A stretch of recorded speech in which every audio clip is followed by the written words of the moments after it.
today, my 359 loyal subscribers, I'm gonna show you how to flex an Apple Watch. So we're gonna turn this into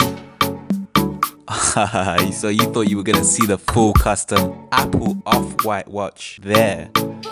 Nah, you gotta wait till the end of the video for that. So sit back, hit that thumbs up button, and if you haven't already, please do subscribe, because according to my analytics, a strong 90% of you are just lurking, ghosting, and have not subscribed. You naughty naughty, you teasing me, you naughty naughty.